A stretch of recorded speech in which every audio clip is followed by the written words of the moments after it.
डाबर मिसवाक, जिसका मिसवाक हब दांतों को मजबूत और मसूड़ों को स्वस्थ रखता है, यानी कंप्लीट प्रोटेक्शन। डाबर मिसवाक। आखिर कौन है शशि सेमवाल, जरा जानिए इनके बारे में। 14 सालों से पर्यावरण की एक अनूठी मुहिम जिले में चला रही है शशि सेमवाल, जो आज जनपद चमोली की महिलाओं के लिए प्रेरणा स्रोत बनी है। शशि का बचपन बहुत ही कष्ट में बीता। अपने दादा से ली प्रकृति प्रेम की शिक्षा, हर त्योहार पर शशि लोगों को एक पौधा भेंट करती है। साथ ही गाँव और क्षेत्र की महिलाओं को भी आगे बढ़ाने का प्रयास कर रही है। शशि के पति वर्तमान में अपना व्यापार करते हैं। उनकी एक बेटी प्रेरणा सेमवाल, जो की एक कवित्री है।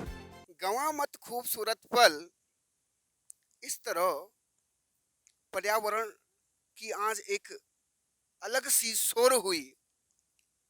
उठ जाग, तू भी कुछ कर, देखे आज एक ऐसी प्रकृति की एक भोर हुई, एक नई भोर हुई, एक नई भोर हुई। नमस्कार मित्रों, सूचना इंडिया में आपका एक बार पुनः स्वागत करता हूं और आप देख रहे हैं सूचना इंडिया, खबर से लेकर असर तक। और आज हम आपको ले चलते हैं जनपद चमोली के एक मशहूर पर्यावरणविद और साथ में यूं कहें एक महिलाओं की जो एक आदर्श बनी है जनपद चमोली की।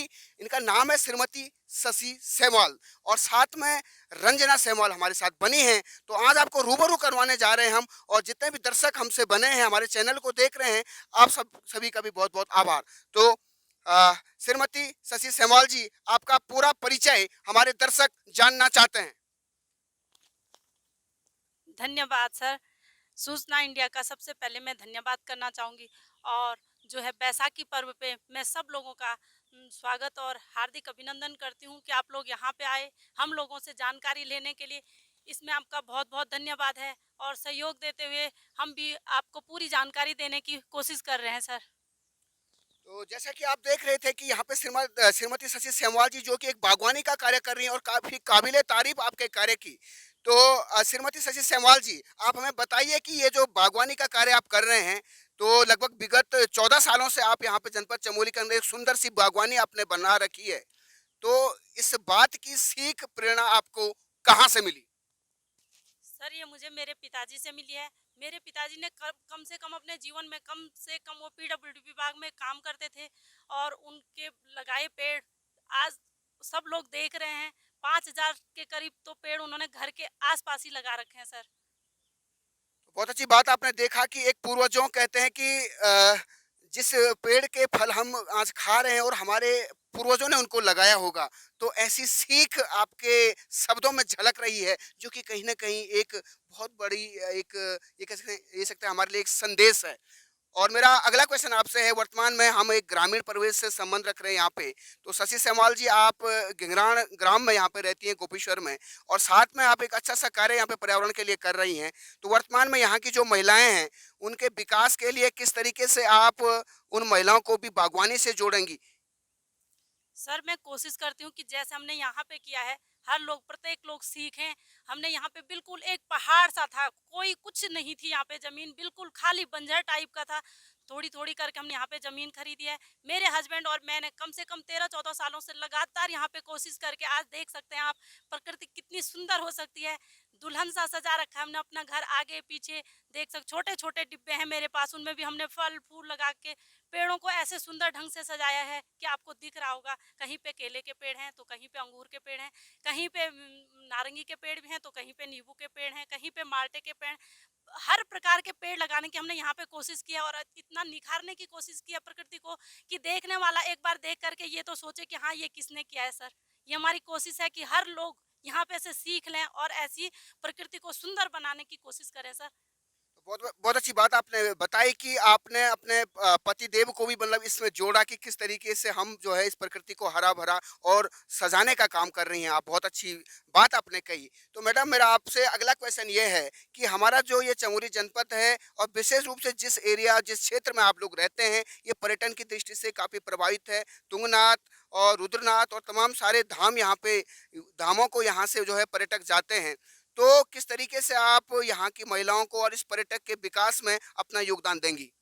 सर पहले तो मैं चाहती हूँ कि जो ये रोली से इधर बटलेश्वर से आगे ये रोड निकल रही है बाईपास बननी चाहिए ये बद्रीनाथ के लिए। क्योंकि आने वाले भविष्य में हमारे बच्चों के लिए भी ये बहुत लाभदायी है।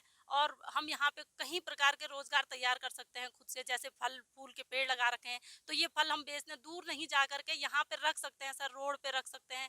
और छोटे छोटे बच्चे भी इन फलों को यहाँ पे वितरित कर सकते हैं। किसी कोई भी मतलब दूर जाने की जरूरत नहीं पड़ेगी हमें कि कहाँ बेचें कहाँ दें। अगर ये रोड यहाँ पे बाईपास बनती है सर, अगर लोग कोशिश करें और देखें, हर मतलब इस क्षेत्र में बहुत सारी चीजें हैं जो हमको जानकारियां नहीं भी हैं, वो धीरे धीरे पता तभी लगती हैं सर जब हम देखते हैं, उठते हैं किसी भी काम के लिए। और जिस तरीके से तन को संवारने के लिए एक सुंदर से पोशाक की आवश्यकता होती है, इसी तरीके से धरती को सजाने के लिए हमें एक हरियाली की आवश्यकता होती है।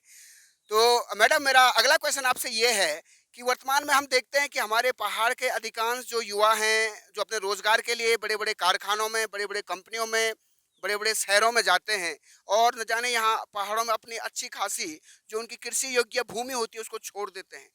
तो इसके बारे में आपका क्या कहना है? सर यहाँ पे भी रोजगार के कहीं वो हैं, लेकिन प्रयास नहीं कर पाते हैं। और जैसे कि यहाँ पे अगर नेपाल से नेपाली आकर के अपने लिए काम कर सकता है, रोजगार कर सकता है, तो हमारे गढ़वाली क्यों नहीं कर सकते हैं? लेकिन ये हम लोगों की सोच नहीं है। हमारा गढ़वाली कभी काम करना नहीं चाहता है। और इस विषय पे मैं ये कहना चाहूँगी कि अगर हम गेहूँ बोते हैं, अगर गेहूँ नहीं भी होते हैं तो और फल भी तो हो सकते हैं यहाँ पे, और उत्पाद भी तो हो सकते हैं। अगर कोशिश करें तो कई चीज़ें हैं यहाँ पे कि जो कि बहुत भारी और अच्छी मात्रा में हो सकता है, लेकिन हम लोग कोशिश नहीं करते हैं, इस चीज़ के लिए हम प्रयास नहीं करते। यही सबसे बड़ी कमजोरी है हम लोगों की। तो बहुत अच्छी बात आपने कही कि हम खुद पे ध्यान नहीं देते हैं। हम एक और हमारे प्रधानमंत्री जी आत्मनिर्भर भारत की बात करते हैं और दूसरी ओर हमें देखते हैं कि पलायन आज रुकने का नाम नहीं ले रहा है। और हम आपको दिखा रहे हैं कि जो श्रीमती शशि सेमवाल जी हैं, जो कि हर उत्सव पर एक एक पौधा भेंट करती हैं यहाँ पे जनपद के लोगों को, हर स्कूलों में जाकर लोगों को पर्यावरण के बारे में बताती हैं। विभिन्न तरह के सेमिनार आपके द्वारा आयोजित किए जाते हैं जो कि काबिले तारीफ है। मैडम, मेरा आपसे अगला क्वेश्चन है कि जो नारी सशक्तिकरण की हम बात करते हैं, वर्तमान में आप कई महिलाओं के समूहों को चलाती हैं, तो आप नारी सशक्तिकरण को कैसे हम पहाड़ में बढ़ाएं ताकि महिलाएं भी अधिकांश आत्मनिर्भर बन सकें? सर नारी का ये है कि वो किसी भी क्षेत्र में कम नहीं है, चाहे राजनीतिक क्षेत्र में बोल लें, चाहे सांस्कृतिक कार्यक्रमों में बोले, आज नारी को हर क्षेत्र में आगे है। और आगे लाने के लिए पुरुष भी इसमें जिम्मेदार है, उसको भी बराबर का भागीदार बनना पड़ेगा, तभी हम आगे बढ़ पाएंगे। जब हमें घर से सहयोग मिलेगा तभी तो हम हर क्षेत्र में आगे बढ़ने की कोशिश करेंगे। इसलिए मैं चाहती हूँ कि पुरुषों को भी पूरा योगदान देना चाहिए कि स्त्री को आगे कैसे बढ़ना है या बढ़ाने के लिए सहयोग देना चाहिए सर। तो बहुत अच्छी बात आपने कही कि कहती है जयशंकर प्रसाद भी जी भी लिखते हैं कि पुरुष यदि गर्दन है तो नारी सिर है। तो बिना नारी के पुरुष का अस्तित्व नहीं है और विशेष रूप से एक सहयोग की आवश्यकता, एक कॉपरेशन की भावना ही हमें आगे बढ़ाती है और निश्चित रूप से समाज में एक नया परिवर्तन लाती है। और मेरा अंतिम क्वेश्चन आपसे ये है कि आगे आप का क्या विजन है अपनी बागवानी को लेकर और क्या आपका आगे भविष्य आपने देखा है इसमें यहाँ की महिलाओं का? सर मैं चाहती हूँ कि जैसे मैं लगा रही हूँ यहाँ पे पेड़ पौधे, मेरी सारी गांव की बहनें, और मैं उनसे बोलती भी हूँ कि भाई हर हर कोई जब प्रयास करेगा, अपने घर से ही शुरुआत होती है। किसी भी चीज़ की शुरुआत हम पहले घर से ही करते हैं, तभी हम लोगों को बता पाएंगे कि हम छोटे छोटे प्रयासों से बहुत बड़ा कदम, आज हम यहाँ पे जंगल भी तभी लगा पाएंगे जब घर से शुरुआत करेंगे। और सब महिलाएं इसमें सहयोग भी दे रही हैं। ऊपर अभी हमने 500-600 करीब पेड़ लगाए भी हैं इधर बटलेश्वर से ऊपर।